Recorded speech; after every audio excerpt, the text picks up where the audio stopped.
At para talakayin ang mga usapin patungkol sa social services ng pamahalaan, makakasama natin ngayong araw si DSWD Secretary Rex Gatchalian, kasama sina DSUD Senior Undersecretary Henry Yap at DMW Undersecretary Bernard Olalia. Pag-usapan natin ang iba't ibang programa ng pamahalaan sa ilalim ng social services sector. Unahin natin si Secretary Gatchalian. Good morning, sir. Magandang umaga, Yusek Claire. Magandang umaga sa inyong lahat. Tulad na nasabi ni Yusek Claire, ang 2026 budget is people-centered. Tao ang nasa gitna nitong budget na to. At pag pinag-uusapan ng tao, syempre hindi natin maalis ang Department of Social Welfare and Development, ang pangunahing ahensya na na may mandato na iahon ng ating mga kababayan mula sa kahirapan. Top line data, ang total budget ng DSWD ay nasa 264.45 billion. Increase po ito ng 48.6 billion o 22.5% mula nung 2025 na amount of 215.8 billion. Now, kung hihimayin ho natin ito, kung matatanda natin, tatlo ang competency ng DSWD: social welfare, development, and disaster response. Sa hanay ng social welfare, ang protective services for individuals and families in difficult circumstances, o ito yung AIX program, karamihan ito ay AIX program. Ito yung pagka dinadanas na krisis ang mga kababayan natin, pag nagtungo sila sa DSWD, na-assess sila ng ating mga social worker. Ang budget nito ay nasa 63.90 billion, which is around 19.1 billion na increase mula nung 2025 level. Dinagdagan rin ang budget para sa supplemental feeding program ng mga kabataan na nasa daycare centers natin. Ang increase ay 9.56 ang total budget is 9.56 billion with a 4.3 billion from the GAA for the expansion ng feeding program. So in-increase ho yan ng 3.4 billion dahil hahaba yung bilang ng feeding days from 120 days to 180 days. This in conjunction with the lengthening of the feeding days ng DepEd feeding as well. Sa larangan naman ng social pension, ang budget ng ating social pension ay 51.8 billion kumpara sa 49.8 billion nung nakaraan na taon. That's a 2 billion peso increase. So meaning, makaka-accommodate tayo ng karagdagang 500,000 na waitlisted na senior citizen. Pagdating naman sa development, kinagagalak namin i-announce na nagkaroon ang total budget ng ating Social Technology Development Bureau ay nag-increase ng 79.6 million from the GAA's amount ng 2025. 75 million nito ay para sa ating mga bagong programa, development programs. Number one, yung Project Aruga, kung saan magpapilot tayo ng financial assistance or holistic na pagtulong sa mga pamilya or mga magulang na merong mga anak na may mga kapansanan. Nandyan rin ang Project Safe, kung saan naman ang program na to ay nakatuon how to make our social media or internet environment safer for our children. This is a education or an advocacy campaign para sa ating mga pamilya para hindi maging biktima ng online na pang-aabuso or exploitation ng ating mga kababaihan at ang ating mga kabataan. Ang isa pang bagong programa natin ay ang Protectin, kung saan dito naman tinutulungan natin na makabalik or ma-integrate sa community ang ating mga teenage mothers. On top of that, meron din ho tayong 216 million na budget para sa Standards Bureau natin pagdating sa licensing, accrediting, and monitoring services. 204 million yan ay gagamitin para sa tinatawag namin na pagtulong sa mga NGOs natin na nagpapatakbo ng care facilities. Kasi tulad na nasabi natin, ang bagong paradigm ng DSWD, kaysa magtayo ng mga care facilities natin, mas matagal yon at mas magastos. Ngayon, yung mga registered, licensed, and accredited na mga private na care facilities, babayaran na lang natin ang cost of care. So meaning kung meron tayong kliyente na abuso, na exploit, rather than waiting for us to build more facilities, i-farm out na natin yung function or portions of our function to the private sector, yung mga NGOs natin na registered, licensed, and accredited. Maraming NGOs dyan na mas magaling or mas magaganda pa yung facilities than us. So doon na natin, gagamitin natin yung kanilang mga facilities, but we pay for the cost of care ng mga kliyente natin. This is another pilot initiative. Pagdating naman sa disaster response, the third competency, ang ating Quick Response Fund ay nakatanggap ng karagdagang 1.75 billion. So kung dati-rate ang Quick Response Fund ng DSWD is 1.250 billion, ngayon nasa 3 billion na. Ang ibig sabihin nito, mas mabilis kaming makaka-respond sa mga tuloy-tuloy na calamities. And on top of that, meron ring nilaan na 500 million na multi-year na in capital expenditure para sa pagpapatayo ng Mindanao Disaster Resource Center. Ito yung Envision Repacking Center sa Butuan City. Kasi kung matatandaan natin, may repacking center tayo dito sa Luzon, meron tayo sa Visayas, pero wala tayo sa Mindanao. So the dream of our president is coming to fruition na ang ating mga island clusters, kanya-kanya na merong repacking center para sa mas mabilis na pagresponde. This is the total cost of the project is at around 1.5 billion. 500 million muna yung naibigay because this is a multi-year na program. And last but not the least, yung sa attached agency namin, another protective services increase ay yung pagpapatayo ng regional bahay pag-asa, which is another multi-year na commitment. Right now, binigyan tayo ng 275 million na pauna para makapagpatayo ng mga bahay pag-asa para sa ating mga juvenile delinquents. Kasi alam natin na how many years after the law, 50 years almost after the law, kulang pa rin ang mga bahay pag-asa nationwide. So for us to fulfill the restorative justice provision ng batas, kailangan na the national government will take the lead in building these bahay pag-asas kasi naka-farm out yun sa mga local government units, but we've seen na hirap yung mga ating LGUs because of limited fiscal capacity sa side nila. So ngayon, papasok na ang national government by piloting 5 regional bahay pag-asas. So that's all for the side of the DSWD. I gave you the top line o yung mga highlights ng ating mga bagong programa or mga existing na programs. Good morning po.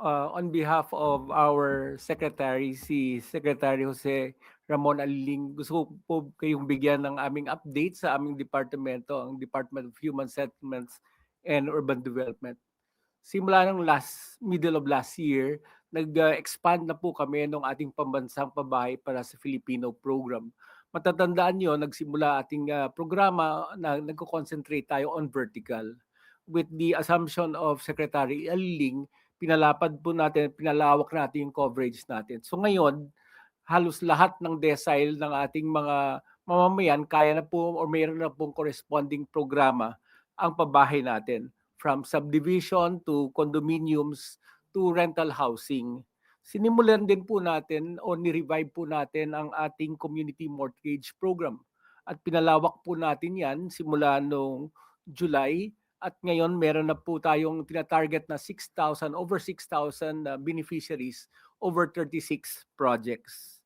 Ang ating isa pang miyembro ng ating shelter cluster, ang Pag-ibig Fund, ay nag-adapt ng mga numerous program kung saan ibinaba po natin ang mga ating interest rates for socialized housing as well as economic housing.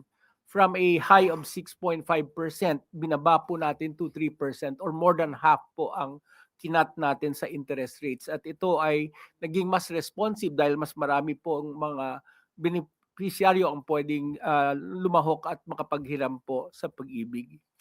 Gusto rin po namin ibalita na sa instruction ng ating Pangulo at sa instruction ng ating kalihim, ni-streamline po namin ang proseso namin sa DSUD para maging mas responsive tayo sa pag-issue ng permit at licenses. Ito po ay alinsunod din sa instruction nating kalihim na magkaroon ng zero backlog program para lahat ng actionable items ay magawa ng mas mabilis. Nagkaroon din tayo ng mga malawak na pag-uusap sa ating mga stakeholders, sa mga developers, sa mga urban poor groups. At last year, sa tulong po ng ating mga national government agencies, tulad ng DepDep, na-approve na po ang price ceiling adjustment for socialized housing. Na-issue po to noong December 1 at yung IRR na-issue rin po within that period just before Christmas. Sa tulong din po ng Department of Finance at Bureau of Internal Revenue, na-simplify din po nila yung requirement for the issuance of tax clearance para ma-entitle ating mga social housing developers para mapabilis po ang effect dito sa pagbaba ng cost. At nagpapasalamat din kami sa DSWD, nagkaroon kami ng programa kung saan yung mga nag-graduate ng 4Ps ay ma-entitle na po sa 4PH program. For this year, meron kaming mga initiative not just on housing but also on urban development.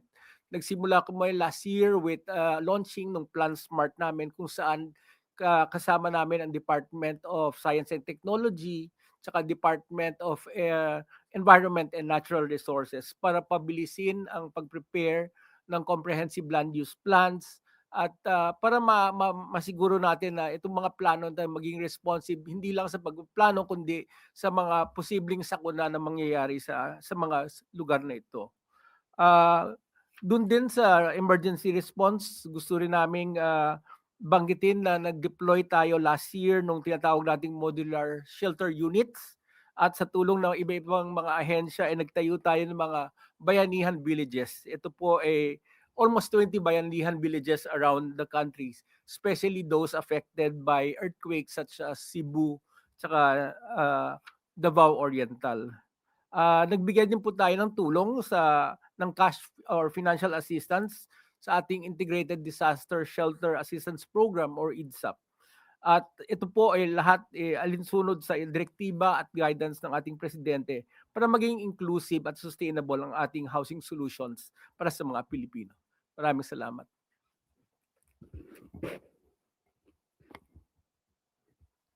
On behalf of the Secretary of the Department of Migrant Workers, Hans Kakdak, may I present to you the approved budget under the GAA of the Department of Migrant Workers. No? So totally po nag-increase ng 34% ang budget ng DMW compared from its 2025 GAA to its 2026 GAA. No? For the Office of the Secretary, we have 7.46 billion, an increase of 40% coming up from 5.3 billion last year. Yung OWA po natin, ganun din po, nag-increase siya from 3.4 billion last year. Ang GAA niya for 2026 is 4.285 billion, an increase of 26%. So ang total budget ng Department of Migrant Workers is 11.745 billion, which is an increase of 34%. So social services, number 1 po, yung action fund natin. For the first time, umabot po tayo ng 2 billion, up from 1.2 billion in 2025 GAA. No? Ang ating action fund ay very important dahil ang tinutulungan po dito ay ang sector ng ating mga OFWs, lalong-lalo na yung mga distressed OFWs natin, kasama na po yung kanilang families. For 2025 alone, we have helped 160,769 OFW beneficiaries under our action fund. Ang financial assistance po na nabigay natin nasa 27,661 OFWs and their families. Yung medical assistance, yung mga binayaran po natin yung kanilang billings na medical, 1,585. And yung legal assistance po natin na humarap sa iba't ibang kaso here and abroad, nasa 6,780. And of course, yung repatriation assistance natin, lalong-lalo na yung mga humaharap sa mga scams, no? Yung mga tinulungan natin mula Cambodia, Myanmar, umabot po ng 3,723. Doon naman po sa OFW Hospital, nagagalak po kami ibalita sa inyo, level 2 na po yung ating OFW Hospital, up from level 1 last year. Ang total budget po ng ating OFW Hospital is 639 million. At ang kagandahan po nito, meron pong na-approve na capital outlay for 145 million. So yung zero billing na ating pong ipinapatupad ayon po sa direksyon ng ating pamahalaan ay sinusunod po ng ating OFW Hospital sa Pampanga. For OWA, ganun din po ang ating budget. No? Tumaas po yung ating tinatawag na emergency repatriation, 1.286 billion for 2026. And meron tayong tinatawag na alagang OWA na 942 million. Yung alagang OWA natin, part of those expenses will be for the caravans. Ito po yung ginagawa nating serbisyo sa ating mga OFWs abroad na kung saan may whole of government approach tayo, hindi bababa sa 15 ahensya at departamento ng iba't ibang government po ang tumutulong para ilapit yung serbisyo, government services para sa mga ating OFWs abroad. No? As of November 2025, we are proud to say na nasa 63,161 OFWs ang natulungan natin sa abroad. At umabot po yon sa mahigit 145,807 na government transactions. Karamihan po ito ginaganap po sa Middle East, sa Asia at sa Europe. For now, dalawa po ulit yung ating caravans na nangyari sa Dubai na kung saan nandun po yung ating secretary at syempre ang ating first lady. At sa susunod na araw, bukas po, gaganapin ang caravan sa Abu Dhabi. Maraming salamat po. Mari na po magtanong ng MPC. Tristan Nadalo, Newswatch Plus. Ay, hello, good morning. Kay Secretary Rex po muna siguro. Sir, yung sa AIX, paano po i-implement ng DSWD yung anti-EPAL provision na nasa GAA para to make sure din na walang political intervention in administering itong mga social service programs? Well, two things, Tristan. Number one, kung matatandaan nyo, early part of last year, pumunta ako dito dahil doon sa AKAP. And yan rin yung tanong sa amin. In that, wala nang AKAP this year. Pero remember, we were tasked to create a joint memo circular among DSWD, DOLE, at saka DepDep. And may explicit provision doon na pagka the act of payouts, dapat wala talagang mga politiko. So what we intend to do, first things first, is to get that provision and explicitly move it to the memo circular for AIX. Although, time immemorial, bago pa naman ako dumating sa departamento, may mga memo circular na ng DSWD that kept on repeating na di bawal talaga during the act of any payout, no? Whether it's AIX, wag lang AIX kasi may iba kaming mga payouts. May sustainable livelihood kami, meron kaming emergency cash transfers. Hindi pwede talaga dapat doon ng mga politiko. So ang gagawin namin, first things first, ilipat yon again kasi yung sa JMC na yon, yung Joint Memo Circular ng AKAP na yon, very clear, very explicit. 3 departamento ang nag-isip nun. So ika-cut and paste na namin yon, ililipat na namin sa AIX. Pangalawa, alam mo, ang line of defense talaga namin will be our social workers. These are professionals. I don't want to speak for the other departments na may ganitong provision, but kami, may extra line of defense kami, mga social worker namin. And these professionals will not allow themselves to be used for political gains of anybody.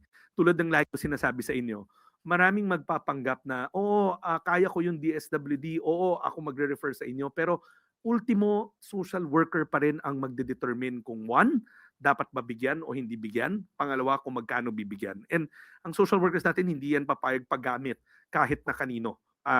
Even nga in the department, nobody can overrule their recommendations.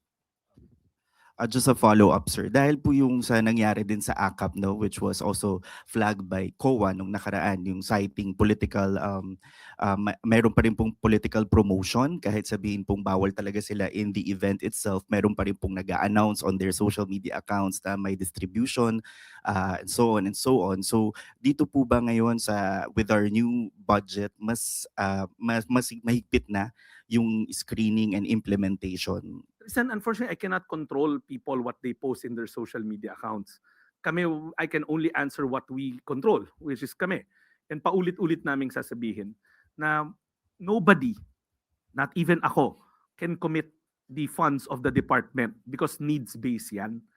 Hindi pwedeng sasabihin ko, magkakaroon ng ganito, lahat ng ganito.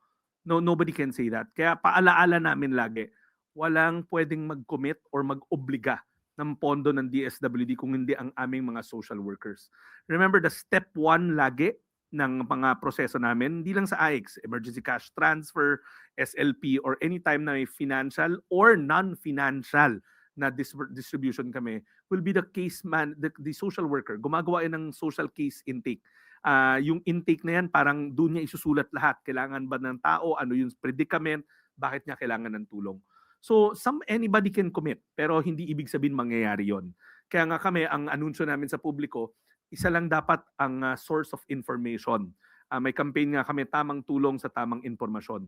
Yan yung official Facebook account ng DSWD. Kung may tanong kayo, doon nyo i-check yung sagot. kung meron tayong grievance, let's say may reklamo tayo, doon rin natin i-post. Sunod na tanong mula kay Katrina Domingo, ABS-CBN.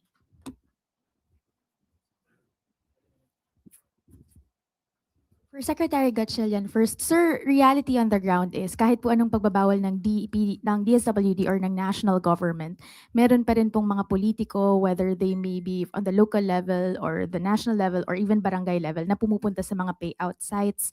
Ano po yung penalties that will be imposed against those who will violate that anti-EPAL rule? Ako pabaliktad. Hindi ko papapuntahin yung mga paymaster namin at yung mga social worker namin habang nandun yung mga politiko. I think that's a proactive measure. Hindi kami a-appear doon, hindi kami pupunta doon. Kasi tulad ng sinabi ko, these are professionals. They will not allow themselves to be used by anybody. Sir, so ano na lang po yung deterrent or deterrence? Hindi kami pupunta doon. Sir, pero minsan ongoing bigla silang pupunta. Well, again, we have the option to stop. Diba? Pag biglang nag-gate crash, we can stop. Pero wag na natin paabutin sa ganon kasi malalagay naman sa alanganin yung gumawa nun.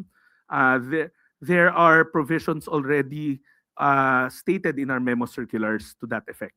Pero kami will make sure na hindi kami pupunta pag may politiko. You think it's time to legislate something that I will... think I will leave that to our legislators. May mga panukalang ganyan. I'll leave it to their best judgment and their wisdom. Sunod na tanong mula kay Left Narciso, DZRH. Secretary, paano po dun sa mga instances? Kasi yung mga tao, sanay na sa politiko lumalapit, sila yung malapit. Paano po kung lumapit doon, tapos sabi na, ay wala na kaming pondo, nasa ganyang ahensya, kung irekomenda sa DSWD yung humingi ng tulong? First of all, 3 kami nandito parang ako na lang ang tinatanong. So yun, gusto ko lang malaman niyo yun. Makakatabi ko ako. Like ko to ulit-ulit sabihin, test us, subukan nyo kami.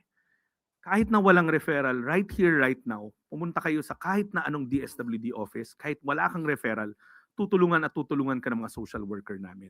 Hindi kailangan ng referral.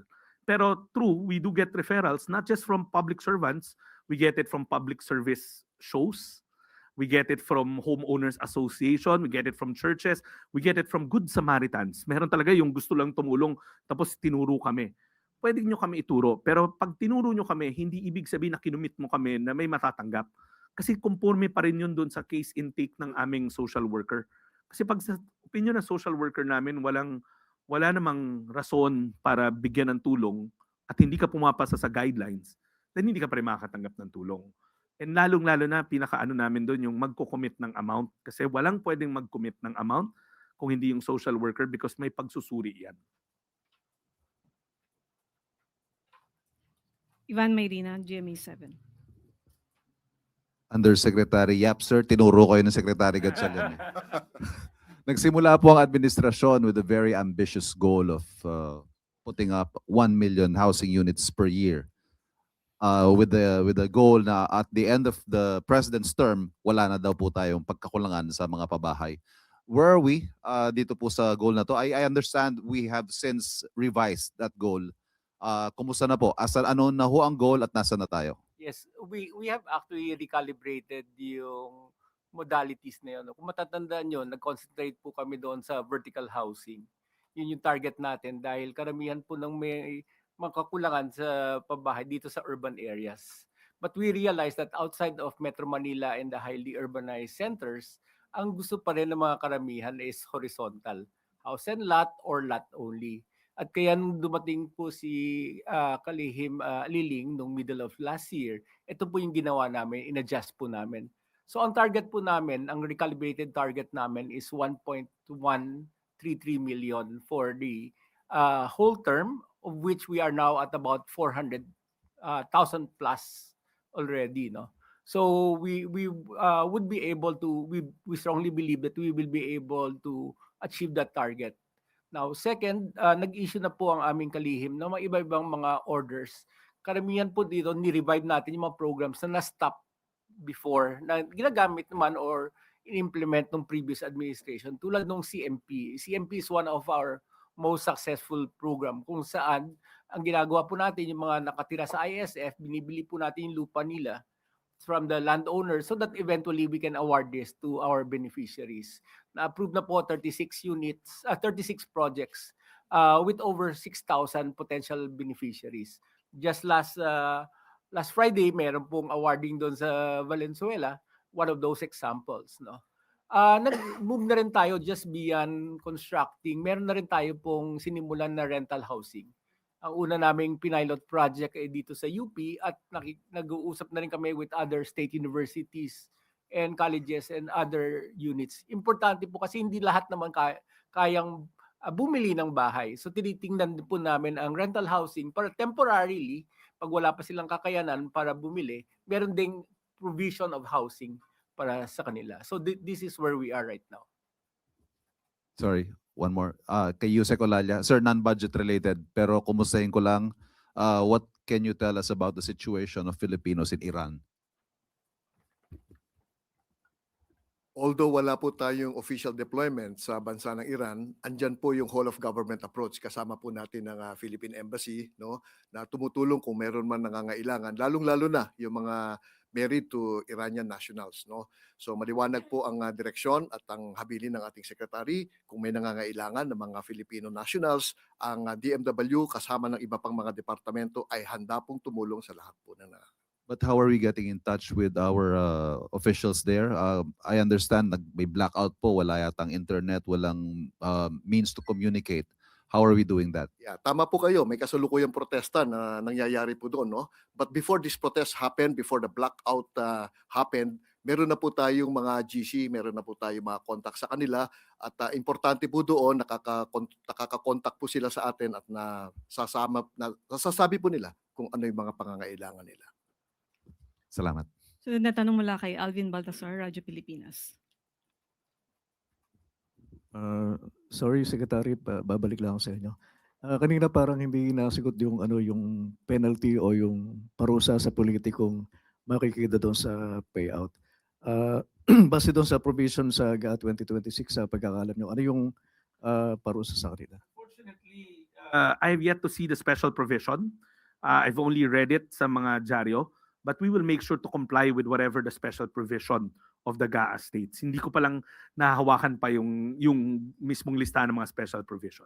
Sa palagay nyo ba, Secretary, makakatulong kung magkakaroon tayo ng halimbawa parang signages na Lahat naman yan, laging meron. In fact, remember, I think dito ko rin nasabi yon, ang mga payout centers namin, una, may signage na wag makipag-transact kahit kanino, bukod tangi na lang sa DSWD personnel.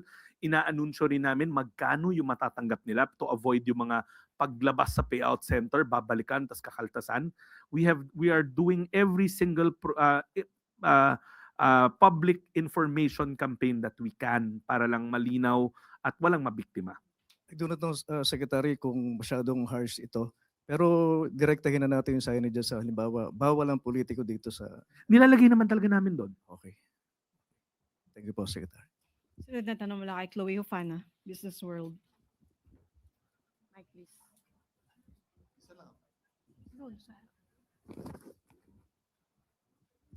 Good morning po. To Mr. Yap po, sir. Regarding 4PH program, sir, ilan po yung naitayo nating houses for 2025? Will you retain po yung target houses natin of 90,000 for 2026? And ilan na naitayo from the 250,000 houses na commitment ng private developers last year? Thank you. Yeah, yung let me start from the end, no. Yung kinomit nung private sector na housing, these are supposed to be constructed this year. Ang reason for this, ang hinihintay po nila yung price adjustment that was jointly issued by DSUD and DepDev. So we foresee that most of that will be implemented this year. Yung mga karamihan ng mga 4PH naman in the previous year, last year and the previous year, we're looking at about 2,000 to 3,000 units that were taken out. Iba po yung na-complete, iba yung taken out, no. There's two steps because after the units is completed, kailangan pa nilang ayusin yung mga documentation and then mag-a-apply yung mga beneficiaries. So ima-match pa po yun. So there is this lag time between the construction and the delivery. But what we like to mention now, base sa aming bagong programa, yung expanded for PH, instead na maging production-centric kami, naging beneficiary-centric. So binibigyan na namin ngayon yung mga beneficiaries to select yung mode or modality nung gusto nila. Dati kasi, ang pwede lang nilang mapili at ma-entitled sa subsidy is vertical housing, yung condominium. So ngayon, pag meron silang makitang horizontal house and lot only, pwede na rin po yan, bibigyan na rin po sila, mako-qualify sila. So that is one way of expanding din yung ating reach for socialized housing. Sunod na tanong mula kay Christian Yesores, DCMM. Secretary Rex, bukod po doon sa anti-Apple provision sa distribution ng mga social services natin, prohibiting politicians, last year, di ba may mga reported din po tayo na even yung mga local officials sa barangay, sila naman yung nai-involve doon sa binabawasan yung natatanggap ng mga beneficiaries. How do we resolve that going into 2026 na mas malaki po yung budget natin? Well, the only way we can do that is one, inform the general public na kung ano ang para sa kanila yon. No matter sino kumuha, wag nila ibibigay. Pangalawa, to make an example out of these cases. Kung matatandaan nyo, late last year, nung December, ako pa mismo ang pumunta ng ombudsman to file the administrative charges against those barangay officials, isolated cases naman, pero a handful of barangay officials in Iloilo City working with the local government unit there, working with Mayor Treñas. We made sure na makasuhan yung dapat makasuhan. So we will not hesitate to keep on filing cases kasi yan talagang we take a hard stance na ang para doon sa beneficiary, para sa beneficiary yun. Walang may karapatan na kumaltas kahit na isang kusing. Are you planning, sir, to coordinate with the ILG para mag-create? Yes, we did. In that case, we did. Lalo na, and then we also work with the local government unit. But at the same time, nothing beats yung may masampulan, di ba? Kaya nga yun, we made sure na we publicized it and then the friends from media also published the names para talaga makita ng tao na hindi talaga tinotolerate yung ganitong klaseng mga actions. But will you create a policy, sir, with the ILG para mas mabigat yung parusa sa mga local I officials? think kasi naman, the statute, yung mga batas na natin, enough na. It's just a matter of filing those cases. Sunod na tanong mula kay Kat Domingo, ABS-CBN. For Undersecretary Yap, sir, the current target of 1.1 million housing units is very far from the original 6.5 million target. That's just about 17%. And even with the revised target, yung current number po na 400,000 housing units is less than half of the revised target with only about 2 years left in the Marcos Jr. administration. Bakit po ang bagal? Okay, first I'd like to address the 6.5. The 6.5 actually target was a target that covers both housing need and housing backlog.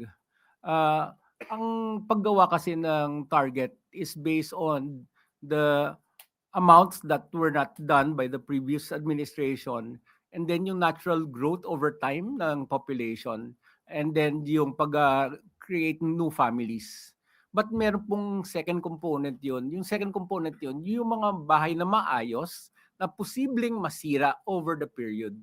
Now, yung 6.5 na yun, in the original number of 6.5, actually 1/3 of that is houses that are okay but could, over time, be affected by typhoon or dilapidate. So, in reality, yung 1/3 na yan may or may not happen. So pag itinarget natin yung 6.5, actually nag-over target tayo to do more than what is actually required. So yun yung first clarification namin. So in reality, the number that is needed is only about 2/3 or about 3 plus 3-point-something million. And that's actually where we're working. Now, we've actually checked also kung ano yung mga nagawa ng previous administration natin. And our records show that during the term of President Aquino, the total direct and indirect housing provision was about 700,000 plus. During the time naman ni President Duterte, that was about 800 plus. Okay? So, by this time, we have already done more than 400, which is already half of what the previous administration did. No? But we believe that we will be able to achieve because, again, it is a combination of direct and indirect. And a malaking portion ng indirect actually is actually pag-ibig. Pag-ibig provides a lot of loans, which is part of that number of accomplishment of all administrations. And as I mentioned kanina, Ang ginawa po ni Secretary, as he is the chair of the Pag-ibig Board, ibinaba po yung interest rates. So malaki po ang tulong yon, from 6.25% ang interest, ngayon naging 3% na lang. And with the subsidy, hopefully, magiging 1% pa yon. So malaki po ang impact nun in getting people to access for housing. Sir, before we talk about the occupancy rate, let's first talk about bakit po ang tagal ng construction and how do you intend to address expected delays further, considering that their government tends to be more stricter because of the corruption allegations hounding several infrastructure arms of the government? Yes. Dalawa yung reason na yun. No? Una, yung concentration ng previous administration natin was on vertical housing. Alam natin, pag vertical housing, mas mahal po yung condominium units. Second, over time, tumataas po ang presyo ng ating mga bilihin, including yung cost of constructing.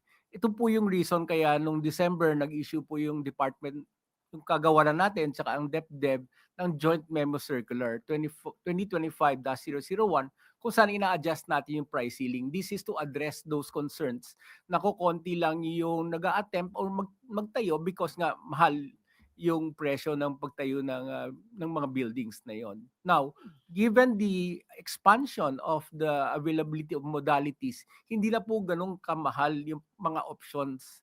Tulad ng pagtayo ng house and lot, ngayon po you can buy or you can produce house and lot at between or not more than 950,000 compared to the 1.8 before. So mas marami po ang kayang magbumili at mas mura din yung amortization na kailangan lang bayaran. Sir, occupancy, last na po from my end. Ilan po yung available units and ilan po yung may actual na nakatira? Yung right now, the numbers I have is just the takeout. No, I don't have the completed number, but maybe we can just ask that will provide you that number. Sunod na tanong mula kay Chloe Fofana, Business World. Mr. Yap, sir, sorry, balikan ko lang yung tanong ko kanina. September 2025, 90,000 ang goal po natin for 2026. Did we revise, sir, that target? The target, we are using 1.13. Yun yung pinisenta namin sa presidente nung bago po si Secretary Aliling. That's the same number that we were still using. So still, sir, for this Opo. year, 90,000. Okay. That the 1.113 is still the target for the whole administration as presented by our secretary in June of last year. Thank you, sir. Sunod na tanong mula kay Samuel Medinilla, Business Mirror. For Yusek Olalia lang po. Does DNW have any instruction to principals of seafarers regarding U.S. attacks on oil tankers? Ang usual policy po natin dito, we are always taking care of the seafarers' welfare. No? So lahat po ng manning agencies natin ay under instruction to provide full protection sa lahat po ng seafarers natin. Meron po tayong mga guidelines, lalo na yung Magna Carta natin for seafarers is very strict, especially on guarding the human rights and workers' rights of our seafarers. So katuwang po natin lahat ng stakeholders dyan at sa ngayon, wala pa ho tayong nai-involved sa mga usual attacks during the previous years compared to previous years. Tapos, meron po, na-compute na rin po ba ng DMW yung impact ng 1% taxes on remittances? Yung impact sa remittance, hindi pa po natin alam kung how much yung 1% yan. No? Pero the usual trend is tumataas po yung remittance ng OFW compared to previous years. No? Parang nasa 37 billion na siya. No? And syempre, lahat po ng magiging policy natin dyan ay kung paano po natin matutulungan yung OFWs natin in terms of remitting their salaries to their respective families. Thank you po. Yusek Yap na lang po. Nung 2023 po, nag-issue po ng Executive Order 34 si President Marcos, yung instructing na magkaroon ng inventory ng mga public land sa government na pwedeng tayuan ng housing.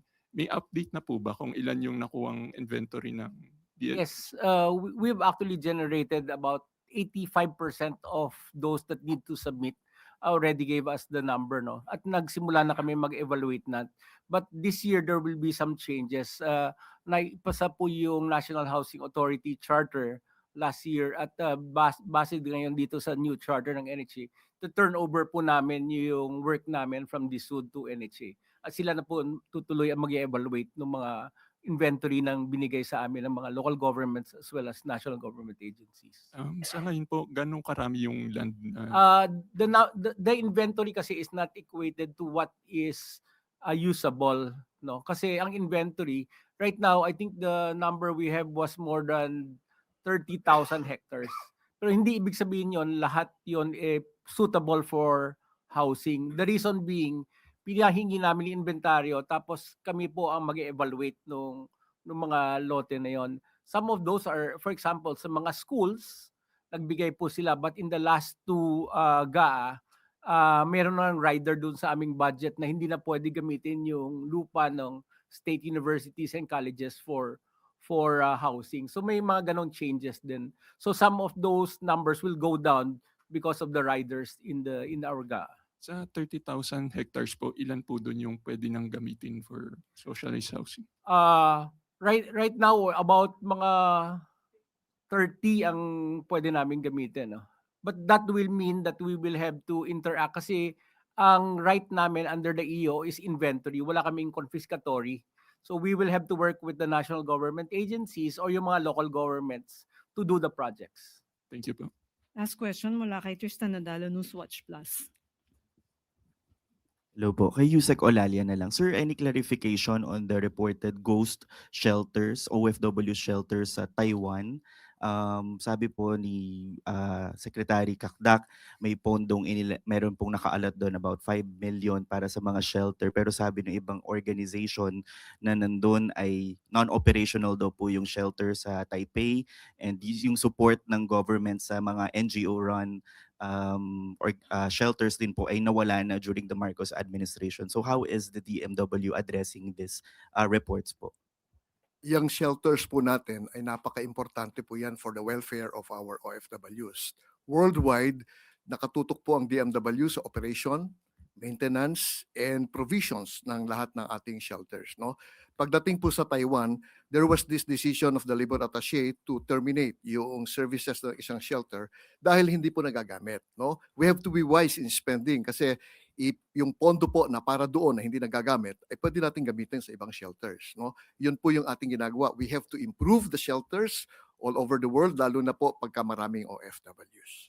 So meron po bang policy yung DMW na to look into all these shelters, whether they are operational or not, para po yun nga ma-maximize yung resources na meron tayo? Exactly, that's the standing policy of the Department of Migrant Workers, no?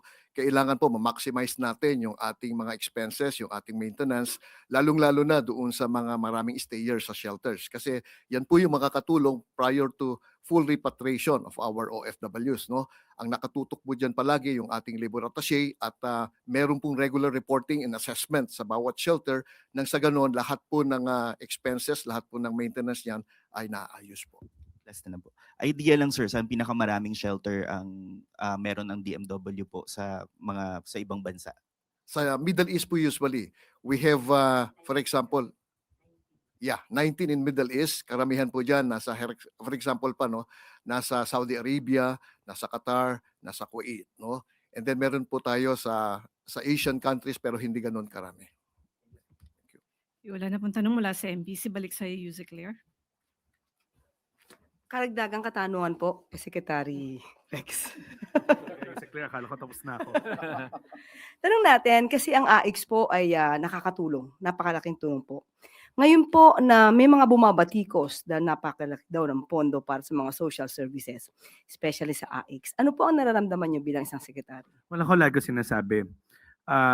Hindi ako magsasawang ipaliwanag na ang pangalan ng departamento namin is Social Welfare and Development. Ang social welfare, malaking responsibilidad yan ng kahit na anong gobyerno worldwide.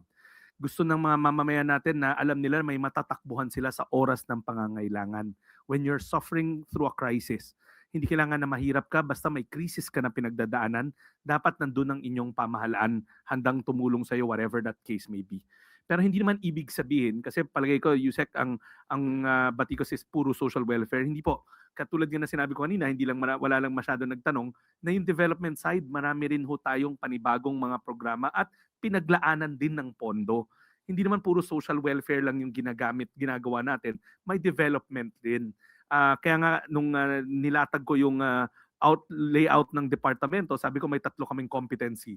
Social welfare, pero wag natin kalimutan yung social development and yung disaster response. Kadalasan kasi natatanong ako lagi, social welfare, disaster response, natural, trabaho namin yon. Pero patuloy na pinaglalaanan ng Marcos Jr. administration ang social development. Yusek, lagi niyang Pangulo sinasabi, yung social welfare pangtawid lamang yan. Panandalian or immediate. Pero ang mas importante na mandato namin, yung pangmatagalang paraan na para maiahon natin mula sa kahirapan ng ating mga kababayan. And katulad dyan, hindi ko lang nabanggit kanina, dinagdagan din ng budget yung Sustainable Livelihood Program. Karagdagang katanungan. May nakapagtanong din po siguro sa inyo, marami na po ang nagsasabi, na yung ibang bumabatikos dito sa AIX, sila pa yung mas madalas na nakikita sa AIX payout. Ako ang lagi sinasabi, dapat walang nakikita sa AIX payout. Yung payouts na yan ay para between the department and the beneficiary. Hindi dapat kahit na sino. Kahit na bumabatikos ka, natutuwa ka sa programa, wala ka dapat doon. That's why nga sabi ko, as a means of being proactive, we will not deploy our social workers or our paymasters for as long as may politiko doon sa lugar na yon. Kasi sacred yung relationship between the beneficiary and the social worker. Kasi gusto mo ikwento yung buhay mo. Ayaw mo naman na naririnig ng mga na nagiging part ka ng political discourse. Pag may krisis ka ng pinagdadaanan, sagrado yun eh. Parang confessional yun eh. Kakwento mo ng buong buo para matulungan ka ng social worker ng buong buo. Ayaw mo naman maging bahagi ng political byline. So, again, liwanagin po natin, no, Sec Rex, ibig sabihin na kahit sino ang dumulog sa DSWD, politiko man, HOA Owners Association President. Public service Yes. shows. Mm-mm. Maraming public service shows sa mga nasa room na to. Mhm. Any good Samaritan, right here, right now. Meron kami nakukuha doon yung gusto niya tulungan yung kapitbahay niya na mahirap. Hindi kasi alam nung kapitbahay paano pumunta sa DSWD. We will take all, whether may referral o walang referral.